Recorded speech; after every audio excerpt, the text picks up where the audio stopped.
Hey there, this is Margaret Gill, and welcome back to the top 10 speaking tips.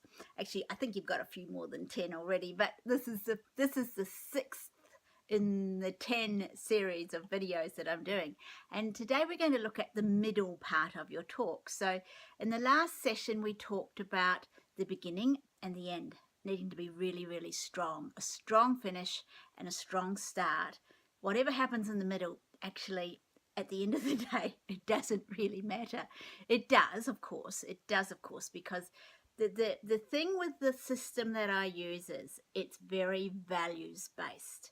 So we are giving value in every part of the transaction with every part of our prospects or our potential customers, and we are there to be of service. So of course what we put together is going to be good, but don't expect people to remember what's in the middle.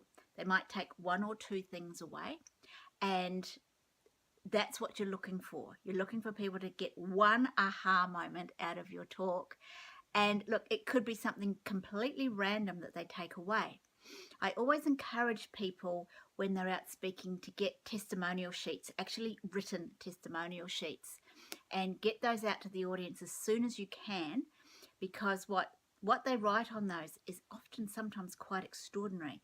You'll go, wow, they got that from my talk. That's interesting. I didn't even mention that.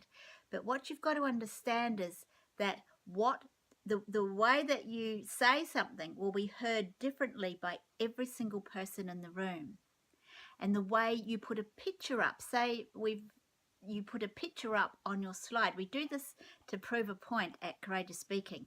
I put a picture up that I think is pretty obvious. I think it's pretty obvious what the message to that picture is, but I don't share what I think the message is.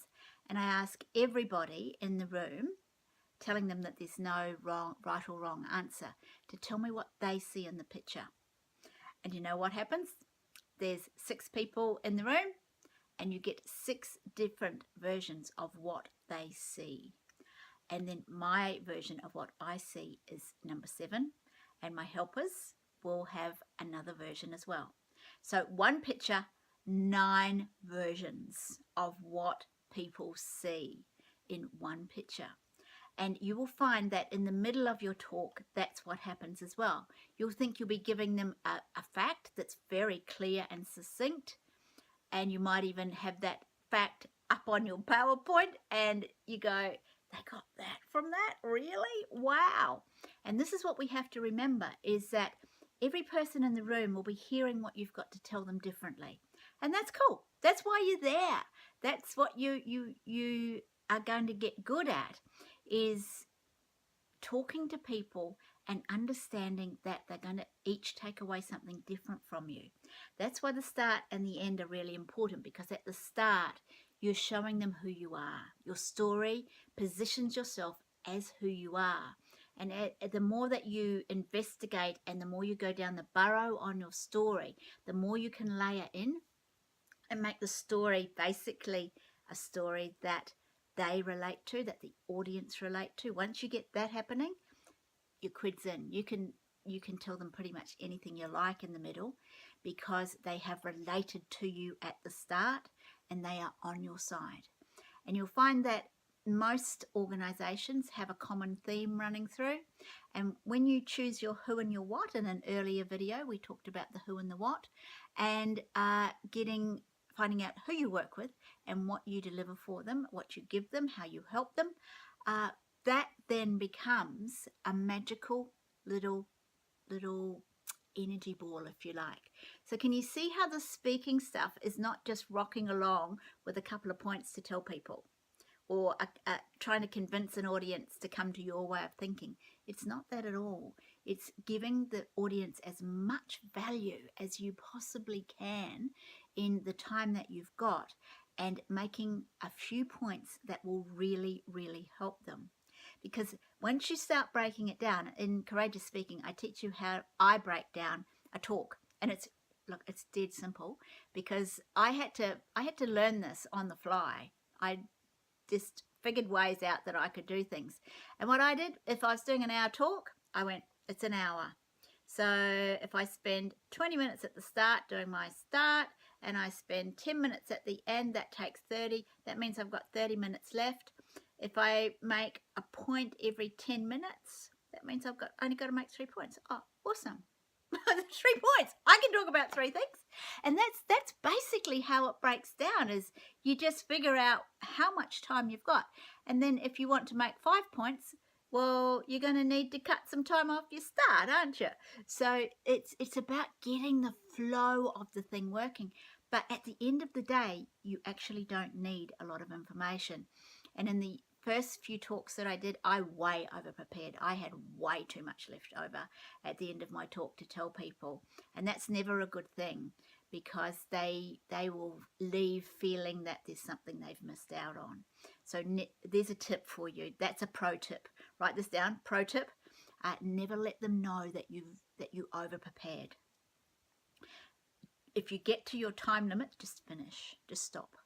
I once observed a lady who just wouldn't get off the stage. She was determined to tell her points. She had got her slides prepared and she wanted everybody to see every single one. And she'd run out of time. 10 minutes earlier, she had used her allotted time. And she pretty much just got hauled off the stage, still kicking and screaming that she wanted to tell everybody everything. Well, you see what that does? People start to think, oh, we must have missed out on something then. That's not good. I wonder what she was going to tell us. Was it more important than what she told us? And all of this stuff starts to whir in their head. And that's what you don't want. You don't want that to happen. And so during Courageous Speaking, I teach you how to break that down. We give you a little worksheet that you can use. That's my worksheet. It's nothing fancy. Trust me. None of my stuff is fancy. It's very basic. And it's designed to get you going and get the basics down right. Now, a lot of people say to me, but shouldn't I just write out what I want to say in the middle, Marg? And the answer is, I don't recommend that, no. Firstly, because you might notice that I'm speaking pretty much directly into the camera all the time. I don't have an autoresponder. None of this has been done with an autoresponder, and none of it has been done with notes. I can show you what it's done off. It'll be backwards, but see that section here? This section right here? That's it. That's all I've got in terms of notes. And that's where I want to get you to. I want to get you to the point where you can make 3 headings and then talk to those 3 headings. And so all you do for the middle of the talk is you have little bullet points written down. So if you're going to make 3 points, you have 3 pieces of paper and you write it in big writing. If you're like me, blind as a bat and can't see little writing without her glasses from a distance, write it in big text of writing or something like that. Write your 3 points down so you can just cruise on back to the podium, have a quick look on your sheet and go, oh yeah, I was talking about that, that's right, and go back to the middle of the stage. It's very powerful to speak without notes. Now, do you remember very early on in the series, I taught you to talk about something you're passionate about. Choose things to speak about that you are passionate about. Now, are you starting to see the magic sauce coming in here? If you have topics that you can talk about underwater, my elocution on this series is awful. If you have a topic that you can talk about ad infinitum, you will have one. Don't go away and think, oh no, I haven't got one. No, you will have one. Because even the most quietest nerdy people in the world, I used to work with them. You get them on a certain topic and they will talk for hours. And it's finding out what your topic is that you know a lot about and can talk passionately about. That's how this, you'll start to see it. It's a bunch of little links that locked together will give you the opportunity to give a really, really great talk. So all you do is you write those 3 topics in big writing on the top of 3 pieces of paper, and then you might make, say, 5 bullet points on that piece of paper just to jolt your memory if something happens. Now, I really encourage you never to talk from the podium, talk from the middle of the stage, because that's where the action is. the energy is in the middle of the stage. And most people put the podium on the left-hand side of the stage, which is the lowest energy point in the stage. So you're over there, you've got a barrier between you and the audience. So we want your chakras open to the audience. We want all of your energy centers completely open to the audience, which, yeah, everyone's going, oh, no. Yes. We're going to teach you that in courageous speaking. Once you feel it once, you'll go, oh, yeah, I would never speak any other way. And we're going to teach you not some of the things that people do with their hands is really interesting when they talk, and they're sending really subliminal messages to the audience. So I'll give you an example of that is fig leafing. So people hold their hands together over their genital area because, of course, why wouldn't we protect that? And so they put their hands down in front of themselves, and it's just a natural thing. It's not like that they're holding onto their, well, you hope they're not holding onto their genitals, but they just got their hands down in front of their, and it's called fig leafing. And so they're putting a little fig leaf in front of their important parts, and it tells the audience subliminally that they are afraid. And so we make you take those hands away and open that up. And when you're open, of course, the audience go, oh, well, she's pretty open. It's not, they don't even know it. They're not thinking, well, she's open. It's just a message that goes out. She's fully open to us. That's awesome. She's got nothing to hide. So if you can convince an audience you've got nothing to hide, you're going to be magical, because that builds, guess what the word is? Trust. And when somebody trusts you, guess what will happen? They will buy from you. So this is a series of events that's designed to help your business grow. That's why speaking is so powerful. When you get good at speaking, you actually get clients from speaking events. That's how it works. And that's what we're aiming for. But at this time, all we're getting you to do is go along and do a little free talk and just really give value to your audience so that they know you and they get to understand some of your philosophy. So if you have these little sheets of paper with your points on, we all know that you're going to go, probably you're not going to use all of your points, and that's fine. That's awesome. But you just have a little couple of extras to make yourself feel safe. So you have your main point you want to make, and then you have your 3 underneath. And whenever you forget, you just casually walk back to the podium, you have a look at your little list, and you go back. You don't tell the audience you've forgotten. You just kind of just drift over and walk back. They'll follow you, and they'll come back, and that's cool. But it's like a little break for them. They're like, oh, where's she going? And you just come back. And you start on your top, and you can start on your point that you've forgotten as you're walking from the podium back. So you go, oh, now I want to talk to you about. And everybody's cool with that. So you can see how it doesn't have to be perfect on your first thing out. Now, Matt Church told us some really cool tips on this. He told us that if you're working with a whiteboard, you can write your points in pencil. Not a whiteboard, a flip chart. You can write your points in pencil on the flip chart paper. And then, of course, when it comes to you to be writing on the flip chart, you write with the flip chart pen, but you've got the points that you're going to make on the side of the whiteboard. How cool is that?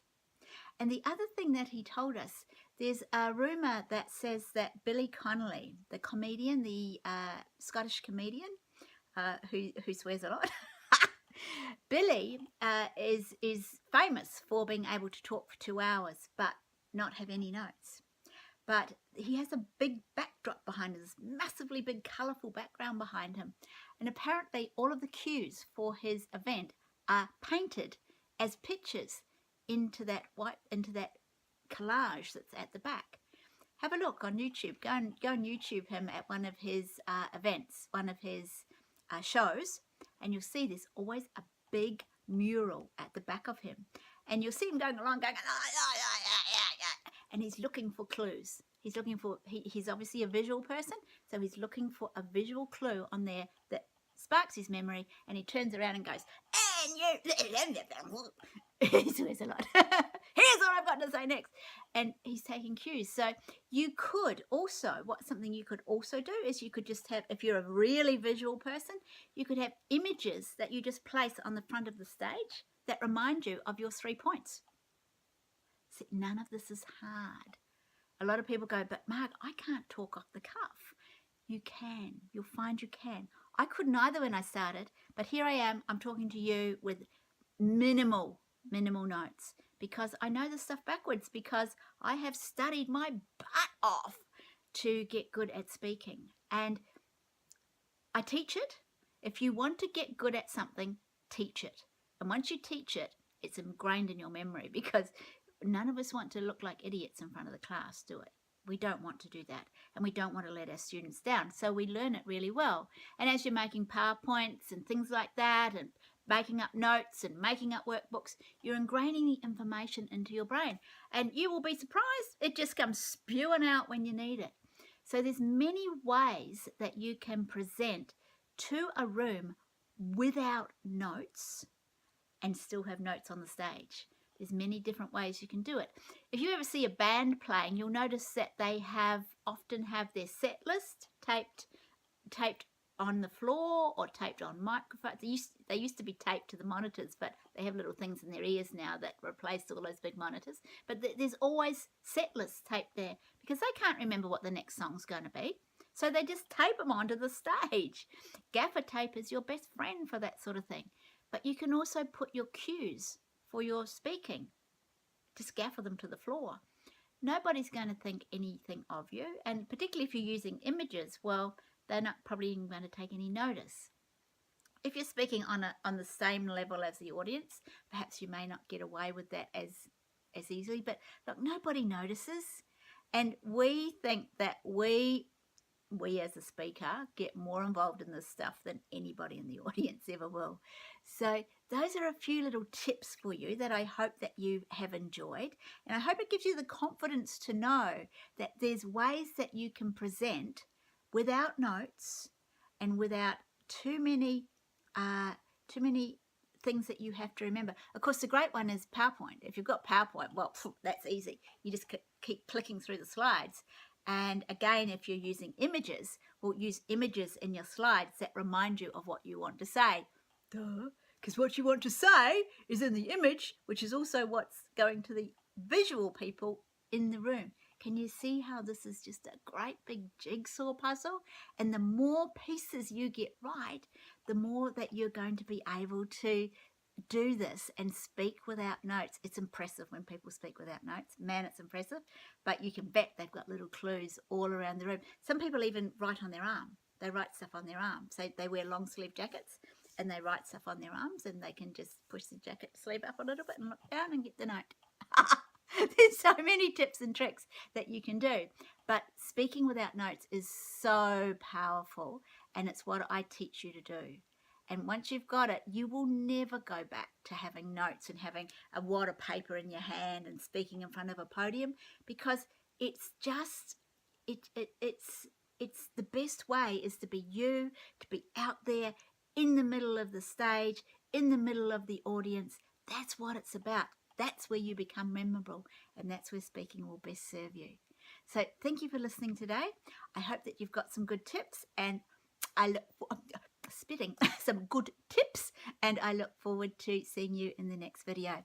Send me some love, pop a little comment down there, let me know how you're feeling about what I've been teaching you, and yeah, look forward to seeing you in the next video. Be remarkable.